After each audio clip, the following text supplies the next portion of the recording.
ये आदमी कॉर्नफील्ड में आने वाले कौवों से इतना परेशान हो गया कि उसने उनसे बचने के लिए एक ऐसा उपाय निकाला जो एक नॉर्मल इंसान सोच ही नहीं सकता। मैं हूं नेहा और आज की एक्सप्लेनेशन शुरू करते हैं। मूवी की स्टार्टिंग में हम एक आदमी को बहुत ही क्रीपी दिखने वाला स्केयरक्रो कॉर्नफील्ड में ले जाते हुए देखते हैं। उसने एक सूटेबल जगह देखी और स्केयरक्रो को वहां गाड़ दिया। ये एक जीता जागता इंसान का स्केयरक्रो था। थोड़ी ही देर में उसके ऊपर क्रो आकर बैठने लगे। लग रहा था वो इंसान उस स्केयरक्रो से आजाद होना चाहता हो। अगले सीन में हम 4 टीनेजर्स को देखते हैं जो एक गैस स्टेशन पर रुकते हैं। उनका डेस्टिनेशन एक नदी होने वाली थी जहां वो जिंदगी के मजे लेने के लिए जा रहे थे। अब वो वहां से आगे पैदल ही जाने का डिसाइड करते हैं। फार्सी और उसकी गर्लफ्रेंड डेवन, इलाई और उसकी गर्लफ्रेंड ऐश थी। डेवन अपने बेवकूफ बॉयफ्रेंड की हरकतों से थोड़ी चिड़ी हुई थी। वो और ऐश नेचर को कॉल करने झाड़ियों में चले गए और इधर बॉयज हंसी मजाक करने लगे। तभी अचानक ऊपर से कुछ आकर गिरा।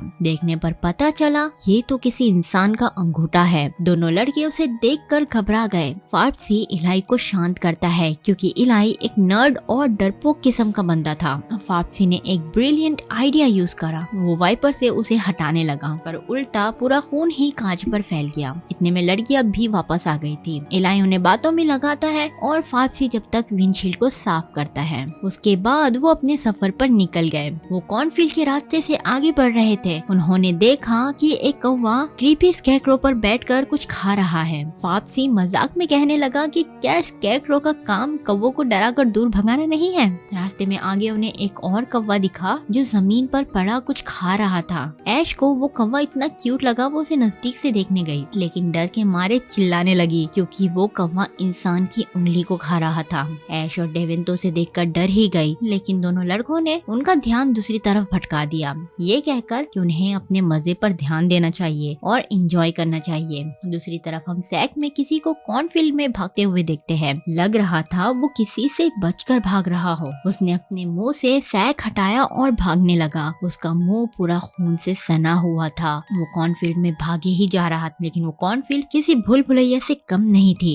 एक जगह वो रुका लेकिन तभी पीछे से विसिल की आवाज आई। ये वही आदमी था जो मूवी की स्टार्टिंग में स्केयरक्रो लगा रहा था। जख्मी आदमी इससे बचकर दूर भागने लगा लेकिन उस फार्मर ने रस्सी से पकड़कर उसे खींचा और उसे जान से मार दिया। उसकी चीख पूरे कॉर्नफील्ड में गूंजने लगी लेकिन इधर ये चारों उससे काफी दूर आ गए थे तो उन्हें कुछ सुनाई नहीं दिया। उन्हें चलते हुए काफी देर हो गई थी लेकिन अभी भी वो नदी तक नहीं पहुँचे थे। लड़की अभी थक गई थी। फिर उन्हें नदी मिल ही गई और चारों खुश हो गए और एंजॉय करने लगे। थोड़ी देर वहीं रुकने के बाद अब वापस लौटने का टाइम आ गया था लेकिन लड़कियां चलकर वापस जाने के लिए तैयार नहीं थी। उन्होंने दोनों को कार लाने के लिए भेजा और खुद वहीं इंतजार करने लगी। फार्सी और इलाई जैसे ही गैस स्टेशन पर पहुंचे उन्होंने देखा कि कार तो गायब है और किसी ने उनकी कार चुरा ली थी। फार्सी इलाई पर इल्जाम लगाने लगा कि उसकी वजह से उनकी कार चोरी हुई है और वो दोनों बहस करने लगे। थोड़ी ही देर में उनकी बहस फाइट में बदल गई। दोनों एक दूसरे को मारने लगे। इधर लड़कियों को झाड़ियों में से कुछ आवाजें आई। डेवन ने बड़े ही रौब में कहा जो भी है भाग जाओ वरना अच्छा नहीं होगा, लेकिन आवाज बंद नहीं हुई तो वो दोनों खुद ही डर कर वहाँ से भाग गई। इधर ये दोनों लड़ ही रहे थे। दोनों लड़कियां भी भागकर आई और दोनों को लड़ते हुए देखा। सिचुएशन थोड़ी ज्यादा टेंस हो गई जब फार्सी और इलाई ने कार की चोरी की बात लड़कियों को बताई। उनका मजा अब सजा बन गया था।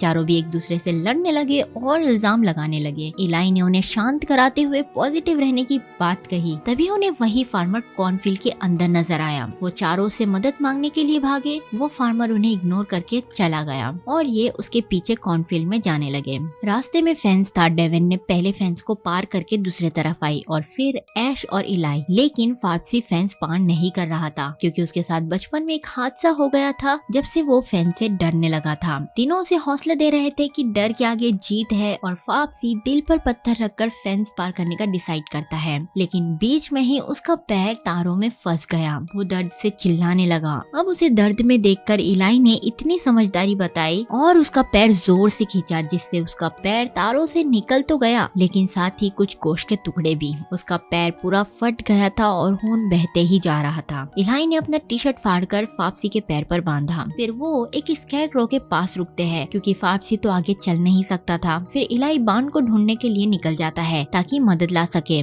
डेविन भी उसके साथ चली जाती है और ऐश वापसी का ध्यान रखने वहीं रुक गई। अब थोड़ी ही देर में उन्हें बांड दिख गया। इलाई उसकी तरफ जाने लगा लेकिन डेविन ने उसे रोक लिया। यहाँ डेविन के तो कुछ और ही प्लान थे। वो इलाई को सीड्यूस करने लगी। वहाँ बेचारा उसका बॉयफ्रेंड दर्द में पड़ा हुआ है और ये इलाई पहले तो उसे रोक रहा था लेकिन बाद में वो भी फिसल गया। इधर दोनों बैठ के उनका इंतजार कर रहे थे और वो दोनों उनके पीठ पीछे उन्हें धोखा दे रहे थे। फाप्सी ऐश से कहता है कि उसके पास बैग में कुछ है। ऐश ने उसका बैग खोल के देखा, उसमें नशे का सामान था। फाप्सी उसे इस्तेमाल करता है ताकि उसका दर्द थोड़ा कम हो। दूसरी तरफ इलाई और डेविन बिजी थे। तभी इलाई को विसल की आवाज आई। उसने जैसे ही पलट कर देखा, फार्मर ने उसके सर पर जोर से मार दिया जिससे वो बेहोश हो गया। फिर फार्मर ने डेविन को भी मारकर बेहोश कर दिया और उसे उठाकर बांड में ले आया। उसने डेविन को खून से सनी हुई कुर्सी पर बांध दिया। कुर्सी पर खून अभी भी ताज़ा था। पूरे बांड में खून के धब्बे थे। उसने डेविन के हाथ पैर कुर्सी से बांध दिए और उसका गला बेल्ट से बांध दिया। इतने में डेविन होश में आ गई। वो फार्मर से उसे छोड़ने की मिन्नतें करने लगी और फुट फुट कर रोने लगी। फार्मर उसकी मच से इतना परेशान हो गया कि उसने उसका मुंह बंद करने के लिए एक उपाय निकाला।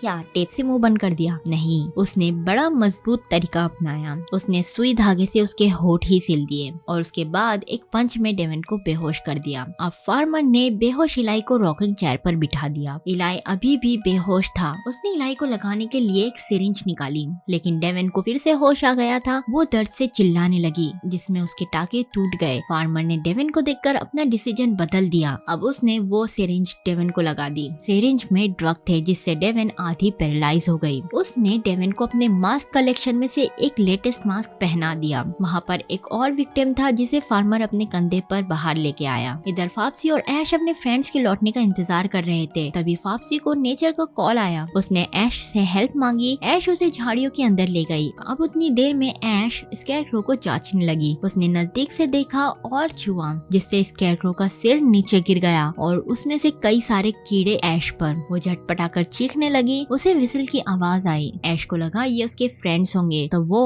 उन्हें आवाज देने लगी। तभी किसी ने पीछे से उसे पकड़ लिया। उसने ऐश को चुप कराया कि आवाज ना करे। वो आदमी ऐश को बताता है कि वो सुबह से उनके ग्रुप पर नजर रखे हुए था। वो कहता है कि वो उसकी मदद के बिना यहाँ से नहीं जा सकती। ऐश उसे कहती है कि वो फाप्सी को भी साथ ले चले लेकिन वो कहता है तुम्हारे फ्रेंड को अपनी मदद खुद करनी होगी। वो उसे बांड की तरफ ले जाता है। ऐश को वहाँ उनकी कार खड़ी नजर आई जिसे उसे उस आदमी पर ही शक होने लगा लेकिन वो ऐश को कहता है कि उसके पास अभी उस पर भरोसा करने के अलावा कोई ऑप्शन नहीं है। वो ऐश को बंकर में ले गया जहाँ वो टॉर्चर चेयर थी जो फिलहाल तो खाली थी। ऐश उस आदमी से पूछती है क्या वो उस पर भरोसा कर सकती है जिस पर वो उसे कहता है हाँ। वो आदमी ऐश को बताता है कि जितने भी स्कैरक्रो है वो सब जिंदा इंसान है। जो भी कॉर्नफील्ड के अंदर आता है वो फार्मर जो किलर है उन्हें स्कैरक्रो बना देता है पनिशमेंट के तौर पर। वो आदमी ऐश को रूफ पर पड़ी हुई एक बॉडी दिखाता है जो किसी औरत की थी। वो कहता है कि घुसपैठियों ने फार्मर की पार्टनर को जान से मार दिया और अब वो सभी घुसपैठियों से रिवेंज ले रहा है। तभी उन्हें किसी के आने की आवाज आती है। ऐश जल्दी से छुप जाती है। ये फार्मर था। यहाँ हमें एक बात पता चलती है। वो आदमी फार्मर को डैड बुलाता है और फिर फार्मर के इशारे पर वो बेहोश फाप्सी को अंदर लाता है। उसके बाद फार्मर ने इलाई के मुंह से सैक हटाया जो बहुत जख्मी था। फार्मर का बेटा इलाई को क्रॉसबो से बांध देता है और मजबूती के लिए फार्मर इलाई के हाथों में कील ठोक देता है। इलाई डर के मारे चिल्ला भी नहीं पा रहा था क्योंकि फार्मर ने उसका मुंह सिला हुआ था। इलाई को इतनी तकलीफ में देख ऐश से रहा नहीं जाता और वो एक बहुत ही ब्रिलियंट आइडिया को अंजाम देने का सोचती है। उसके हाथ में स्क्रू ड्राइवर था तो वो फार्मर को उससे अटैक करने वाली थी। वो सबसे पहले तो चिल्लाकर फार्मर का ध्यान अपनी तरफ खींचती है और उसे रुकने का कहती है और फिर धीरे धीरे आगे बढ़ती है और स्क्रू ड्राइवर से उस पर अटैक करती है। लेकिन बहुत ताज्जुब की बात थी, इतने मजबूत प्लान के बाद भी फार्मर ऐश को रोक लेता है क्योंकि वो उससे ताकतवर था। अब ऐश फार्मर के बेटे से मदद मांगने लगती है लेकिन वो अपने डैड से इतना डरा हुआ था कि वो कुछ भी नहीं कर सकता था। फार्मर ऐश का सर पटक कर उसे बेहोश कर देता है। उसके बाद दोनों बाप बेटे इलाई की स्कैरक्रो को कॉर्नफील्ड में रखने के बाद वापस लौटते हैं क्योंकि अब ऐश की बारी थी जो चेयर से बंधी हुई थी। अब फार्मर का बेटा एक नाइफ लेकर अंदर आता है। वो ऐश को कुछ नहीं करता बल्कि उसे छुड़ा लेता है। वो उसे टॉर्च लाइट देकर कहता है कि उसके सारे दोस्त कॉर्नफील्ड में ऑलरेडी जा चुके हैं तो वो अब यहाँ से जान बचाकर भाग जाए जहाँ से वो अंदर घुसे थे और रोड तक चली जाए। वो वहाँ से जाने ही लगे संकेत है कि फार्मर वहाँ पर आ गया। उसने अपने बेटे को ऐश की मदद करते हुए देख लिया। फार्मर का बेटा उसकी तरफ नाइफ करके कहता है कि वो ऐश की मदद करना चाहता है, उसकी जान बचाकर। और पास्ट में जो भी उसकी माँ के साथ हुआ वो सब हादसा था और वो ऐश को जाने दे। फार्मर वहाँ खड़े रहता है और कुछ नहीं कहता। उतने में ऐश भी वहाँ से भाग गई थी, लेकिन ऐश के जाने के बाद फार्मर ने अपने ही बेटे की गर्दन में नाइफ घुसाकर उसे मार डाला। इधर ऐश कॉर्नफील्ड में भाग रही थी। वो एक स्कैरक्रो के पास आकर रुकी। उसे लगा इसमें इलाई होगा, लेकिन उसने जैसे ही सैक हटा के देखा वो डेविन की बॉडी थी। वो ऑलरेडी मर चुकी थी। उसने डेविन की बॉडी में से कील ले ली सेल्फ डिफेंस के लिए और फिर से दौड़ पड़ी।